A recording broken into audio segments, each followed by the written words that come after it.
지난 2월 울산에서 한 30대 남성이 자신의 집에서 아내를 흉기로 찌릅니다. 술을 마시던 중 외도 문제로 말싸움이 격해지면서 휘두른 흉기에 아내는 결국 사망하고 맙니다. 이 남성, 최근 법원에 재판 결과가 나왔는데 고의로 사람을 죽인 살인 혐의가 인정됐습니다. 그런데 이 남성이 받은 형은 징역 12년이었습니다. 비슷한 다른 사건들도 있습니다. 도박 빚이 커지자 현실을 비관해 아들을 살해한 아버지도 징역 12년. 딸 앞에서 아내를 흉기로 찔러 죽인 남편 모두 징역 12년을 선고받았습니다. 이 세 가지 살인 사건이 모두 다른데 형은 징역 12년으로 같았습니다.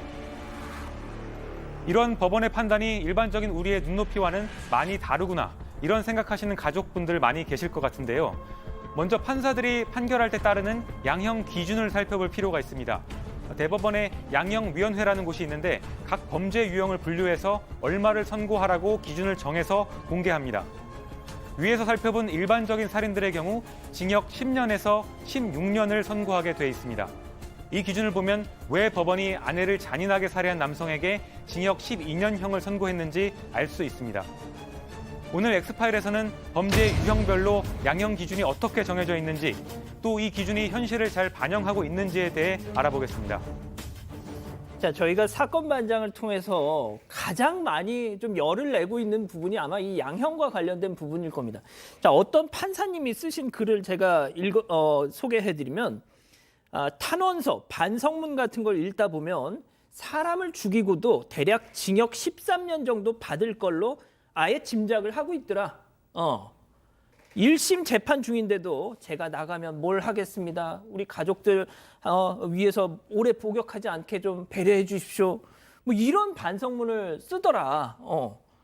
이게 돌아가신 분에 대한 예의일까? 스스로 자문하게 된다. 뭐 이런 글을 제가 본 적이 있는데, 자, 지금부터 좀 얘기를 해보죠. 송 기자, 일단 우리가 보통 접하는 이 살인의 양형 기준이 10년에서 16년 사이. 네, 우리가 보통 접하는 일반적인 살인, 일반 동기 살인이라고 표현을 하는데 이게 징역 10년에서 16년으로 양형 기준이 정해져 있습니다.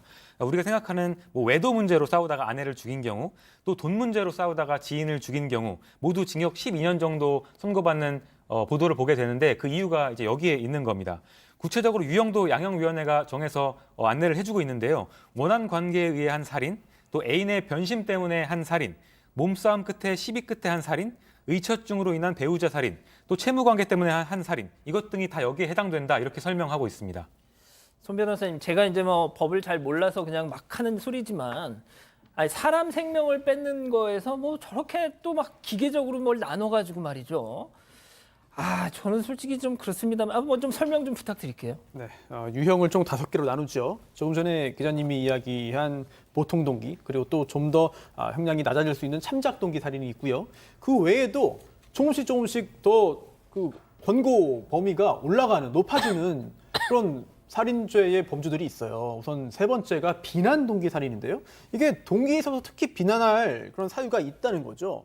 예를 들어 고발한 사람에 대한 살인, 보복이죠. 그리고 또 재산적인 탐욕에 의한 살인, 예를 들어 상속재산이나 보험금을 노린 살인이 여기 포함됩니다. 또 경제적인 대가 목적의 청구살인, 불륜관계 유지를 위한 배우자 살해, 조폭 간의 세력 다툼에 기반한 살해, 이런 것들이 비난 동기 살인에 속하고요. 한 단계 좀 더 무거워지는 게 네 번째인 중대범죄 결합 살인입니다. 이거는 다른 것과 결합이 된 거예요. 즉 강간살인, 강도살인, 인질살해, 이런 것들이 포함됩니다. 그리고 마지막으로 가장 무거운 5번째, 극단적 인명경시살인인데요. 이른바 묻지마 살인, 이유가 없는 무분별한 살인입니다. 그런데 이게 한 명을 그렇게 살해하면은 단순한 세 번째에 있는 비난동기 살해에 속해요. 그리고를 2명 이상 묻지마 살인을 하면 그제서야 5번째 유형에 속하게 되는 건데요. 살해욕의 어떤 반로 또는 충족으로서 2명 이상 살해한 경우에 가장 무거운 5번째 유형에 속하게 됩니다. 자, 교수님, 일단 좀 설명을 들으셨는데 우리 가족 여러분들 지금 말씀이 무슨 대출 심사하는 것도 아니고 무슨 살인의 등급을 저렇게 난 이해가 안 된다, 지금 이런 말씀을 주고 계세요. 예. 물론 지금 이런 기준을 두어야 되었던 그 배경에 대해서 좀 설명을 드려야 될 것 같은데요. 사실은 이런 기준조차 없던 시절에는 똑같은 일을 하고도 양형이 굉장히 너를 뛴다고 표현을 하죠. 사실 전관을 이제 그 변호사로 고용을 하게 되면 중대 살인인데도 불구하고 아주 뭐 굉장히 경한 이제 어떤 형량이 나오고 그런 일들이 비일비재했었습니다. 그렇기 때문에 이제 법원 행정처에서 양형 기준을 이제 양형위원회를 두어서 마련을 하겠다 하고 아마 이게 1기 양형위원회에서 이렇게 기준을 정했던 걸로 이제 기억이 나는데요.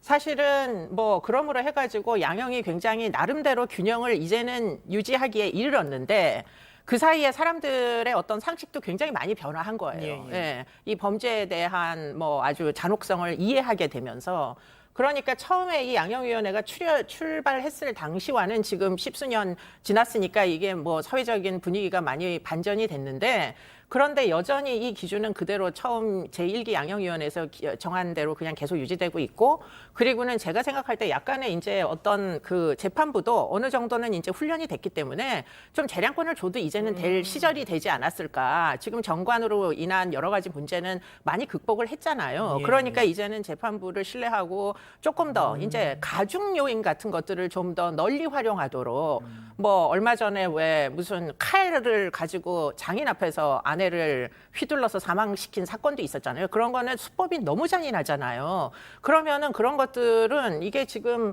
기껏해야 보통 동기 살인에 해당하지만 사실은 그렇게 하면 진짜 인명 경시하는 살인이잖아요. 한 명을 죽였지만 장인 앞에서 딸을 그렇게 해서 죽이는 게 어디 있습니까?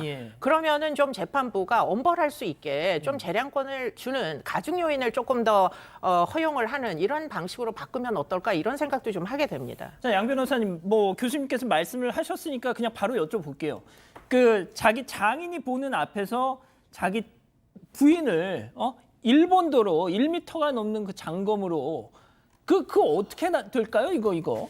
근데 이제 아까 양형 기준들 여러 가지 봤지만 거기 가장 중요한 부분들이 동기라든가 아니면 다른 범죄와 연관이 돼 있나 이런 부분들을 따지잖아요. 근데 그리고 또 뭐 우발적이냐 계획적이냐 이런 거 사건 관련해서 늘 따지지 않습니까? 그런데 이 사건이 놓고 보면 굉장히 끔찍하고 잔인하게 맞지만 또 어느 살인이 끔찍하고 잔인하지 않겠어요. 이 살인 같은 경우도 또 계획적인 범죄는 아니었고 흉기가 뭐 잔혹하게 보이지만 그럼 어떤 흉기로 사람을 해쳐 잔혹하지 않을까요? 그러니까 법원도 그런 부분을 고민하기 때문에 또 이렇게 말씀드리는 게 또 어떻게 받아들일지 모르겠지만 보통 동기 정도에 그칠 가능성이 오히려 저는 높다고 봅니다.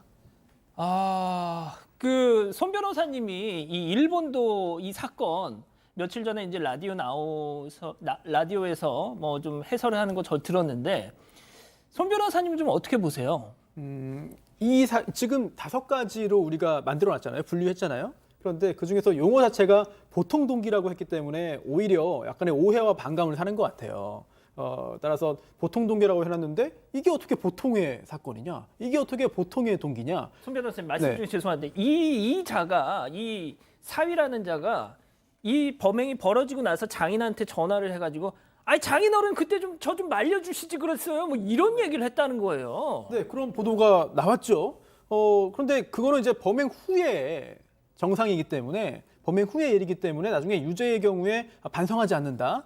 또 피해자의 가족에게 더 추가적인 피해 충격을 줬다. 이런 것들은 더 형량을 무겁게 하는 요소는 될 수 있습니다만 살인 행위를 평가함에 있어서는 직접적인 영향을 주지는 않을 것 같습니다.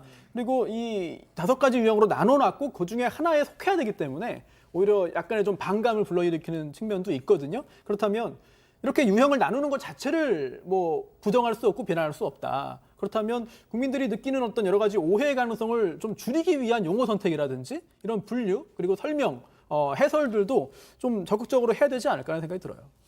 알겠습니다. 시간이 이게 좀 몇 분 얘기해서는 이게 참 뭐 좀 부족함을 느낄 수밖에 없는 주제인데요. 저희가 나중에 다시 한번 좀 시간을 마련해서 좀 깊게 얘기를 해보도록 하겠습니다. 자, 이 정도로 마무리하고요.